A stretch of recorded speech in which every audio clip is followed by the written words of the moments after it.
1, 2, 3, 4. All right, everybody, welcome to the show. Republicans losing their absolute minds again, attacking SNAP recipients. Republicans recently decided not to fund SNAP and then partially fund it once the backlash got too intense. They're online attacking SNAP recipients and anyone that's on entitlement programs, calling them lazy, leeches to society, go and get another job, you're pathetic, you name it. We're going to go through some of those comments, but we're going to go through all of the myths. We're going to bust all of the myths when it comes to entitlement programs, specifically SNAP, and we're going to go through it and show Republicans that everything they believe is completely false and contrary to facts and objectivity.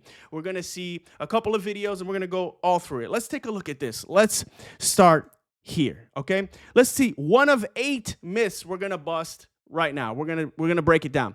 SNAP households that include at least 1 children, elderly person, or non-elderly disabled person accounts for 79% of all SNAP households. So 1 child, 1 elderly person, or non-elderly but disabled, 79%, right? But they're like, go and get another job. You're just a leech. You're pathetic, right? Of all SNAP households, 88% of participants and 83% of benefits. My question, why are so many children, elderly, and disabled Americans living in poverty? That is a great question, right?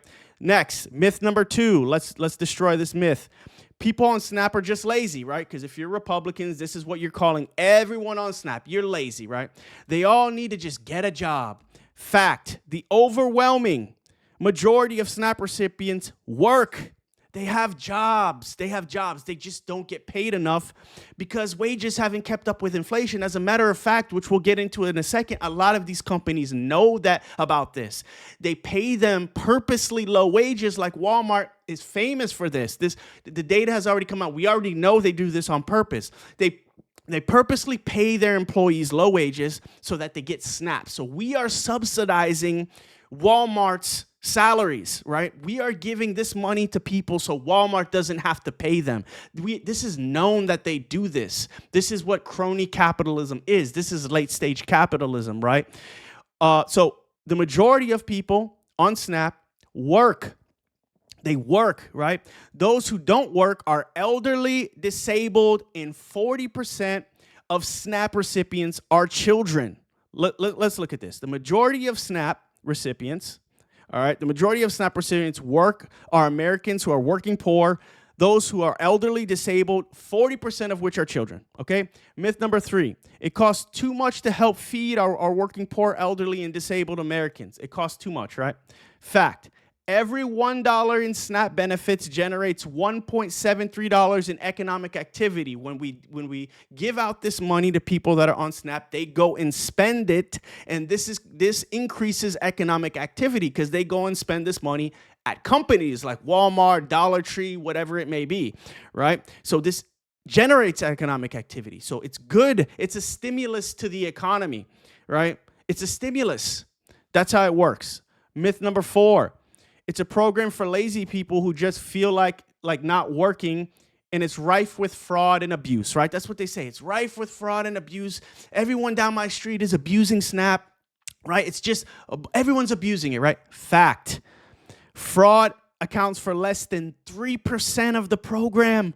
3%, the lowest of any other public benefit program in the U.S. And the majority of entitlement programs, of these type of programs, are used responsibly. 3%.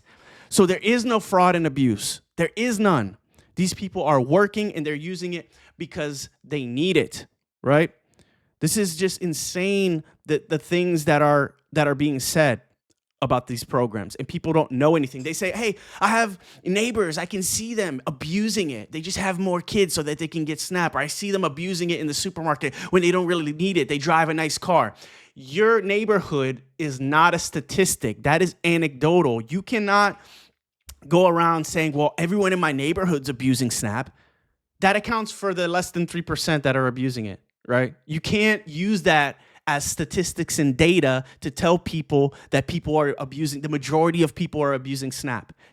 That's not how it works, morons. But people on the right, that's how they do things, right? They don't use facts and statistics. Let's move on. Let's go to the next one. Here we go. SNAP myth. So much social welfare programs like SNAP go to feeding illegals. Here is the biggest talking point of the right. Illegals are using SNAP. Illegals are using Social Security. It's absurd. It is against the law. It is illegal for this to happen. When they go to apply, let's say an illegal goes to apply, an immigrant goes to apply for a welfare program, they put in the application, they do everything online. Guess what happens? They get denied. They get denied because it's illegal. The government is not allowed to approve them. Undocumented immigrants are not eligible for SNAP benefits or any other social welfare program in the U.S. Here we go. A lot of, right-wingers. There's a lot of racism on the right, so here we go. Let's see this one. Let's prove right-wingers wrong on this. Most people that use SNAP are black, because you hear this a lot on the right. In fact, 44% are white, only 26% are black. There you go. There you go. You just got proven and dismantled on all your right-wing talking points when it comes to this stuff. Let's go to the next one. Here we go. Walmart and Amazon employees are on SNAP. I mentioned both CEOs are worth over $400 billion. Maybe Walmart should pay their employees instead of letting us subsidize them with SNAP. Okay, so here we go. I believe she breaks it down so well. She destroys a lot of these myths. She calls out these right-wingers on these stupid comments that are being made. This is absolutely an epic take. I think she does an amazing job. She is a patriot and an American that actually cares about her fellow American, right? A lot of these Republicans claim that they're patriots, but when it comes to actually helping their fellow American, they're like, I don't want to use my tax dollars to help the elderly and poor people and children, and I'd rather have them on the street than use my tax dollars to help them, right? They have no empathy in love for their fellow American whatsoever, but we of the left do. So let's hear what she has to say, because I absolutely think she kills it, and then we'll react from here. I also want to point out the fact that I make $150 an hour. I see someone on SNAP benefits as my equal. We are in the same class. If you are someone that is a working class American that is talking shit on people that are going to lose their SNAP benefits on November 1st, you need to change your perspective. You have had billionaires, the 1%, these people who are literally about to become trillionaires if they aren't already in a matter of months. These people have literally convinced you to be against a homeless person or someone on SNAP benefits, someone that you are closer in income to than you would ever be close. This is such an amazing point. God, I'm going to save this video and use it in future videos. That when it comes to people on the right, they defend billionaires more than they defend the middle class and working poor. They defend them. You say, hey, we want to tax the rich more. We want them to actually pay their fair share and give back to the society that made them rich. And they go nuts. But when it comes to helping poor people, they lose their mind. And this is an effective strategy that the billionaire class has done. This is all propaganda that's put online and put in media by the billionaire class to get us to hate the poor and working middle class, but praise and love billionaires and defend billionaires. When we are closer in the same class, then billionaires are nowhere near the same class that you're in. We are the working and middle class. We should be defending and fighting for each other, because they sure as hell don't care about us. Why are you defending them? We are in the same class. We should be fighting against them, the ones that are trying to take away everything from us.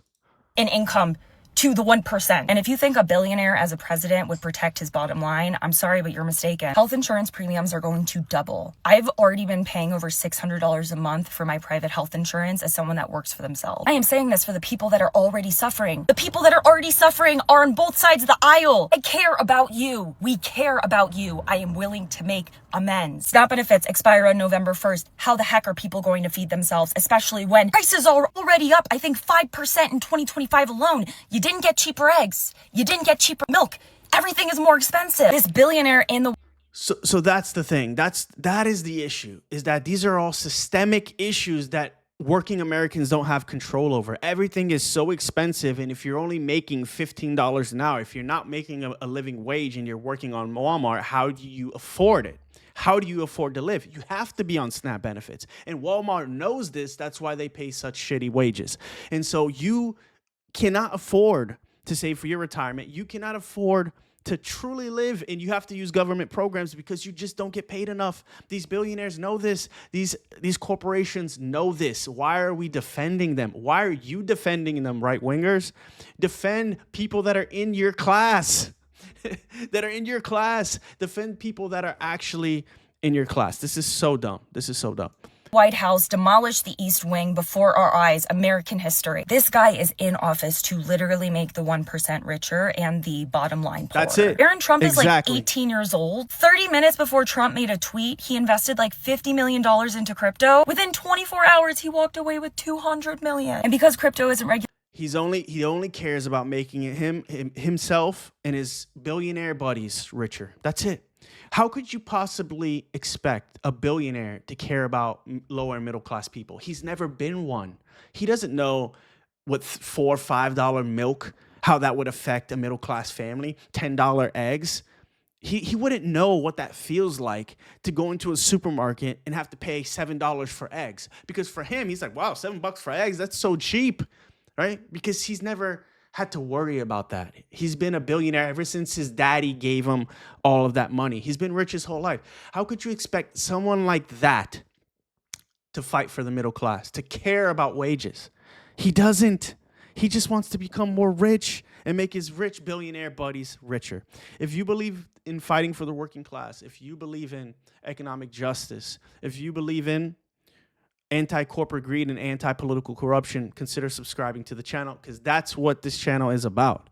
That's what this channel is about. I would really appreciate it. It would really help out a lot. It would really mean a lot if you hit that like button and subscribe.